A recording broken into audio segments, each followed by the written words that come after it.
चौथी समस्या, hidden charges और फीस। मैं चाहूंगा आपके माध्यम से ये नाना प्रकार के चार्जेस जो आज मैं सदन में लाया हूं, ये माननीय वित्त मंत्री जी तक पहुंचे, ताकि देश के आम आदमी की जो जेब बैंकिंग सिस्टम काट रहा है, ये उसे पता लगे, ग्राहक को भी और माननीय वित्त मंत्री जी को भी।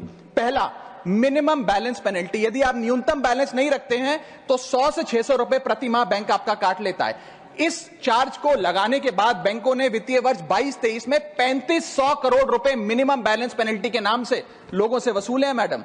दूसरा चार्ज, एक्स्ट्रा एटीएम यूजेज। आपको एटीएम ट्रांजैक्शन के लिए 2 से 3 की मोहलत मिलती है, 2 से 3 की इजाजत मिलती है बैंकों द्वारा। अगर आप चौथा पांचवां ट्रांजैक्शन कर लें तो हर ट्रांजैक्शन पे 20 रुपए एटीएम चार्ज आपको देना पड़ता है। इनएक्टिविटी फी 100 से 200 रुपए सालाना, यानी कि अगर बैंक आप बहुत ज्यादा अपना अकाउंट यूज नहीं करते हैं तो बैंक इनएक्टिविटी के नाम पे भी चार्ज लगा देता है। फिर बैंक स्टेटमेंट आप मंगवाते हैं तो बैंक स्टेटमेंट इशुएंस चार्जेस के नाम पर आपसे 50 से 100 रुपए लेता है। फिर आप कहते हैं हमें एसएमएस अलर्ट के माध्यम से मेरे बैंक के खाते में क्या आ रहा है उसकी जानकारी मिले, तो एसएमएस अलर्ट चार्जेस के नाम पर भी प्रति क्वार्टर 20 से 25 रुपए आपसे लिया जाता है। ऑनलाइन पेमेंट करेंगे एनईएफटी की तो ट्रांजैक्शन फी भी ली जाती है। जबरदस्ती आपको पहले लोन बेचते हैं और फिर उसके बाद लोन प्रोसेसिंग फी के नाम पर 1 से 3% लोन अमाउंट का काट लेते हैं। और जब आपकी किस्मत ठीक चल रही हो और आप समय से पहले अपना लोन बकाया जो है उसका भुगतान करने बैंक पहुंच जाएं तो loan pre closure charges, early payment penalty के नाम पर भी बैंक आपसे पैसा वसूलता है।